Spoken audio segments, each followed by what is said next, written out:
proses cerai sebagai penggugat dan Mbak Vena Melinda sebagai tergugat.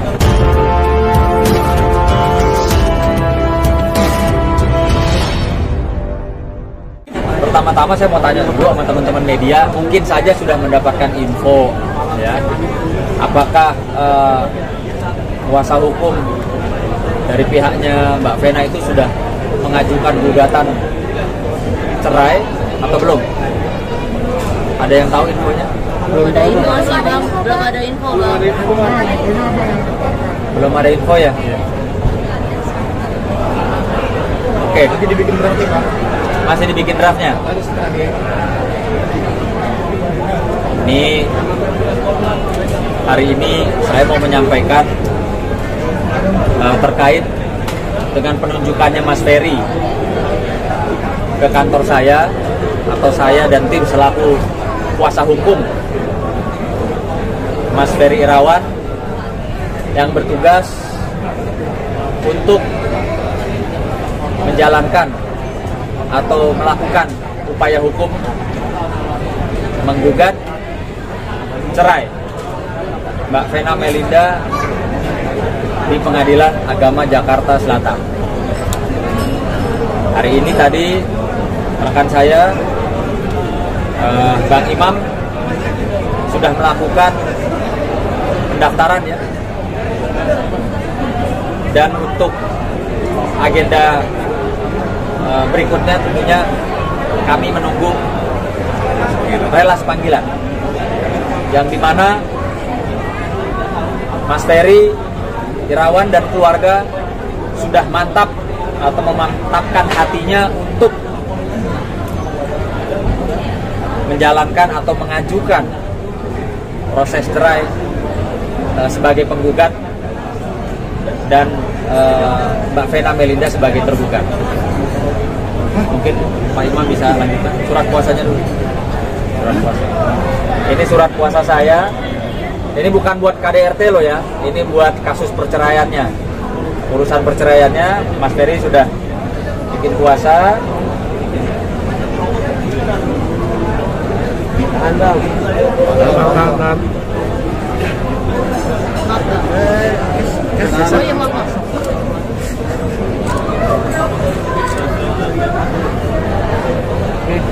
Oke.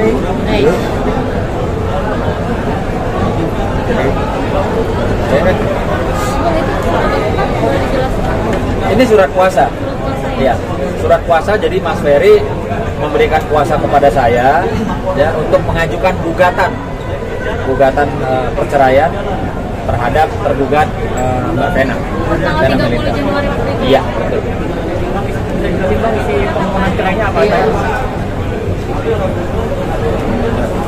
Selamat malam kepada teman-teman media.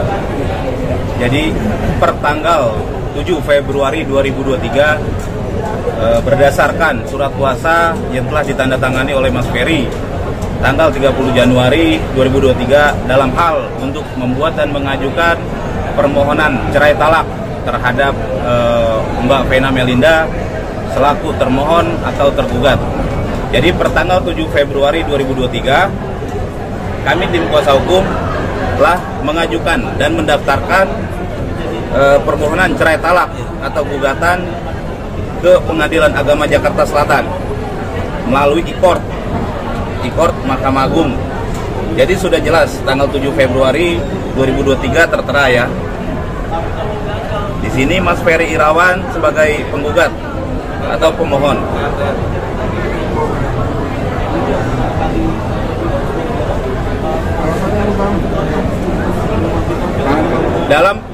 Dalam permohonan cerai talak tersebut saya jabarkan adalah secara garis besarnya bahwa permohonan itu termohon Mbak Vena Melinda yang kami juga dan kami telah masukkan di dalam permohonan cerai talak menjatuhkan harkat dan martabat Mas Ferry Irawan selaku pemohon atau suami dari Mbak Vena Melinda, yang nantinya kami akan buktikan dalam agenda pembuktian di dalam persidangan bahwa apa yang telah diungkapkan oleh Mbak Vena Melinda maupun dari kuasa hukumnya adalah itu rangkaian untuk menggiring opini.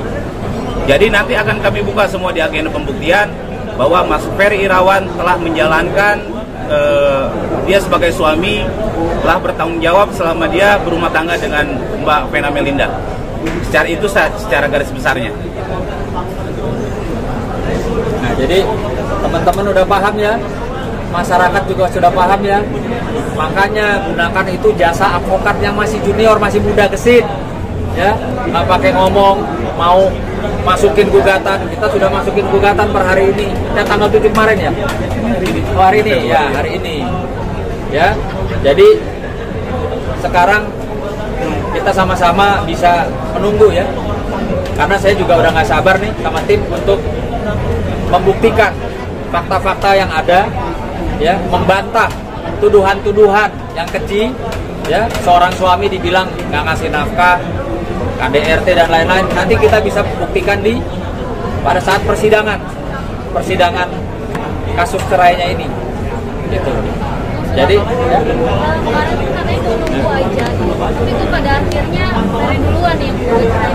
Kenapa? Pertimbangannya apa? Pertimbangannya ya sudah pasti ya, dengan tidak henti-hentinya, saya katakan tidak henti-hentinya, pihak sana maupun melalui kuasa hukumnya yang senior yang hebat itu terus-terusan kan, dari awal masalah KDRT-nya, lalu masalah ranjang dibicarakan, nggak ada kaitannya sebenarnya, lalu bicara masalah nafkah yang dibilang Pokondo tidak memberikan nafkah, nanti kita buktikan di pengadilan, ya.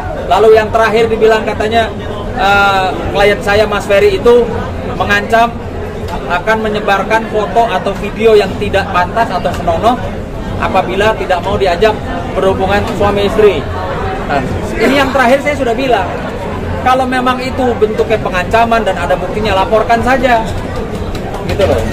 Jadi jangan membangun opini-opini, ya, melemparkan statement-statement, menggiring opini publik untuk menjatuhkan, ya, Mas Ferry, yang dimana Mas Ferry ini belum menjalani tahapan proses hukum, belum diketok palu sebagai terpidana, orang yang bersalah, gitu. Jadi stop, saya himbau untuk stop, fokus saja, udah, nggak usah ada lagi preskon, nggak usah jawab preskon kita ketemu aja di pengadilan, gitu loh.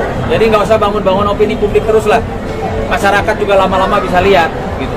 Bang, artinya Mas Ferry sendiri menghubungi langsung untuk mempercepat prosesnya seperti apa nih sampai akhirnya Iya. per hari ini? Iya, gitu. Jadi sudah mantap, ya, Mas Ferry, keluarga besar pun saat ini sudah mantap, ya.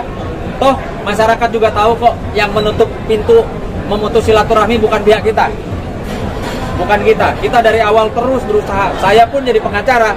Demi Allah, demi Tuhan, silakan ditanyakan sama pihak keluarga. Ada nggak saya ngomporin untuk supaya berpisah, untuk supaya bagaimana? Nggak ada. Atau untuk supaya udah keluarga punya rahasia apa? Rahasia apa tentang yang negatif-negatif Mbak Vena? Keluarin, nggak ada. Justru saya kepengin mereka masih suami istri, bisa duduk sama-sama tanpa ada kuasa hukum, atau bisa juga didampingi oleh kedua belah pihak keluarga besar untuk, ayo mau bagaimana ini? Mau lanjut hukum, ayo. Mau baik, ayo, kan misalnya. Atau mau pisah cerai, ayo. Tapi nggak ada tuh kompor-kompor kanan kiri yang suka kompor-kompor. Akhirnya yang katanya apa, orang sudah mau bercerai tidak perlu berkomunikasi. Itu dasarnya apa? Undang-undangnya nomor berapa? Uang di pengadilan saja besok nanti kita sama-sama lihat yuk. Di pengadilan agama Jakarta Selatan maupun di pengadilan negeri, ketika pasangan, ya, suami istri ingin bercerai, nomor satu diutamakan apa? Komunikasi. Dengan cara apa? Agenda pertama adalah mediasi. Di mediasi itu kan apa? Berkomunikasi, gitu loh. Bang, untuk penegasan saya, maaf Bang, kembali mengulang. Berarti dalam gugatan tersebut alasan bercerai Bang Ferry itu karena dijatuhkan martabatnya oleh Vena Melinda atau seperti apa, Bang? Baik, Bang. Ya, jadi di dalam permohonan cerai talaknya itu yang tadi saya katakan adalah termohon atau Mbak Vena Melinda menjatuhkan harkat martabat Mas Ferry Irawan selaku suami, yang dimana pada kenyataannya adalah faktanya Mas Ferry telah menjalankan tanggung jawabnya sebagai suami. Jadi Mas Ferry telah menjalankan tanggung jawabnya sebagai suami. Nanti kita akan buktikan dalam agenda pembuktian. Tetapi yang ada dan kita dengar sekarang adalah digiring opini nih. Seakan-akan Mas Ferry tidak menjalankan sebagai suami, Mas Ferry adalah cuma numpang hidup doang, dengan kata-kata yang tidak enak gitu. Dan seharusnya sebenarnya kenapa kasus perceraian itu benar-benar rahasia? Karena ini masalah rumah tangga loh. Jangan sampai harkat martabat suami ini dijatuhkan gitu. Atau juga sebaliknya. Loh, ini malah dibuka semuanya. Nanti kita akan buktikan di dalam agenda pembuktian. Gitu. Bang, itu tuntutannya hanya cerai talak doang atau ada lagi tuntutannya? Ya yang pasti klien saya nggak matre ya, nggak mau kondo, nggak ada tuh mau ribut-ribut masalah harta. Ya, itu sudah pasti. Sudah. Hanya cerai talak aja ya? Hanya cerai talak. Iya, nggak ada nuntut-nuntut harta gonok gini itu kan. Maksudnya kan udah ada tanggal persidangan kan udah masuk ke PA Jaksa kan, sudah ada tanggal sidang atau gimana? Untuk tanggal sidang memang belum ada karena baru didaftarkan per 7 Februari 2023. Jadi nanti kami dari kuasa hukum dari Mas Ferry sebagai pemohon atau penggugat menunggu relas panggilan dari Pengadilan Agama Jakarta Selatan. Ini kalau untuk mediasi sendiri seperti apa Mas Ferry bisa dari sana? Ya kan bisa ya. Sekarang kemarin juga COVID kan kita bisa online. Ya, jadi tidak menutup kemungkinan juga nanti persidangannya ya kita harus fair. Gimana? Jadi terkait agenda mediasi, ada yang bertanya bahwa Ferry Irawan ini kan lagi ditahan, apa bisa mediasi? Nanti gini, ada di dalam agenda mediasi maupun di dalam membacakan ikrar talak, itu ada yang namanya surat kuasa istimewa. Ada surat kuasa istimewa itu diberikan kepada kuasa hukum maupun kepada keluarga apabila memang satu pemohon sedang melakukan studi ya di luar negeri yang tidak bisa untuk pulang lagi. Terus yang kedua yang tadi dikatakan bahwa Mas Ferry sedang menjalani masa penyidikan ya. Jadi nanti tidak menutup kemungkinan bahwa ada surat kuasa istimewa untuk melakukan mediasi maupun membacakan ikrar talak di hadapan majelis hakim. Jadi tidak ada halangan ya Bang, jarak Surabaya ke Jakarta? Oh, ya, kalau itu tidak ada halangan, masih banyak caranya kok. Masih banyak opsi yang akan dilakukan, masih ada surat kuasa istimewa. Apakah nanti kita melakukan permohonan kepada pihak penyidik Polda Jatim ya, Polda Jatim untuk menghadirkan Mas Ferry dalam agenda mediasi karena artinya ini kan diminta oleh pengadilan. Gitu. Bang, boleh tahu mungkin percakapannya waktu itu dengan Mas Ferry seperti apa sampai akhirnya gugat hari ini oke, hari ini gugat aja, gimana sih Bang percakapan Mas Ferry sendiri? Gini, kalau saya mungkin berbeda ya sama pengacara yang lain. Ada hal-hal yang mungkin buat saya juga prinsip yang saat ini juga belum bisa saya buka. Jadi saya mau pastikan saya nggak mau banyak bacot, tapi banyak bekerja, banyak bukti. Ya ini buktinya. Kan nggak mungkin saya jalan atas nama Mas Ferry kalau Mas Ferry tidak berkehendak. Udah nggak mungkin. Jadi adanya hari ini, adanya surat kuasa dan adanya bukti pendaftaran gugatan itu sudah menandakan bahwa Mas Ferry dan keluarga besar sudah mengambil satu sikap atau keputusan yang harus kami jalankan. Misalnya dari kapan artinya? Apakah dari kemarin langsung dikirim hari ini atau seperti apa? Enggak, kan dari tanggal 30 kan sudah tanda tangan kuasa, artinya sudah mantap. Hari ini pun juga, tadi saya video call sama Mami ya, ibundanya Mas Ferry. Mami tetap nangis terus juga, tapi juga dia bilang ya sudah Mas Sunan, kalau memang jalannya harus seperti ini, ya sudah, Bismillah. Gitu. Uang Bang, berarti bukan harta, kita juga tidak. Ini kan saya tadi udah bilang, ya hanya cerai talak, nggak ada tuh istilahnya, wah mau rebutin harta ini itu nggak ada. Jadi kalau ada yang ngomong-ngomong gitu itu fitnah, hati-hati ntar kita laporin, bilang Ferry mau kondo, ya rakus harta gini-gini, nggak ada, itu nggak benar. Ini kita bisa pastikan di gugatan hari ini nggak ada ya, nggak ada bicara mengenai harta. Ya. Kalau dari keluarga besar sendiri sudah mengetahui keluarga besar Ferry? Oh sudah. Dari mulai ibu, kakak dan sampai adiknya paling kecil sudah. Tanggapan mereka seperti apa? Ya tanggapan mereka ya memang sudah harus jalani seperti ini. Karena mereka beriktikat baik, punya niat baik untuk berkomunikasi, tapi tidak diterima, gitu loh.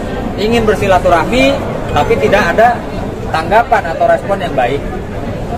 Jadi sudah mantap. Ya. Kalau 3 Bang ya berarti ya? Gimana? Sudah 3 ini? Nggak tahu Pak Imam. Kalau di pengadilan agama itu nanti tidak ada langsung talak 3. Jadi di situ kita minta satu Mas Ferry nanti membacakan talak satu Bain Sugro terhadap Vena Melinda. Jadi bukan talak 3. Soal perjanjian pranikah apakah nanti akan dibahas? Iya, pastilah. Pasti. Pasti itu akan kita bahas karena mungkin itu berkaitan dengan ya keterbukaan. Kita harus buka-bukaan kan pihak sana maunya buka-bukaan ya, ini sudah saatnya nanti kita juga buka-bukaan. Seperti saya bilang dari press conference awal bahwa saya pun sudah pribadi mengantongi bukti ya, yang dimana Mas Ferry itu memberikan nafkah loh, jumlahnya juga bukan kecil. Nggak tahu, mungkin kalau buat pengacara senior puluhan juta itu kecil, tapi mungkin buat seorang suami ya yang bertanggung jawab uang belasan atau puluhan juta itu sangat-sangat menggambarkan bentuk tanggung jawab dan kasih sayangnya. Perjanjian udah diketahui, perjanjian apa aja yang ada? Jadi gini, memang ada sedikit kendala ya terkait karena klien kami sedang dalam rutan. Artinya alat-alat bukti apa dan lain sebagainya itu tidak mudah kami dapatkan, sehingga kami juga berharap pihaknya Mbak Vena menyajikan semua alat bukti ya, tidak hanya yang menguntungkan pihaknya, tapi yang kami himbau adalah supaya ini yang sebenarnya seperti ini gitu loh, tanpa ada yang disembunyikan, tanpa ada yang istilahnya hanya untuk kepentingan pribadi gitu.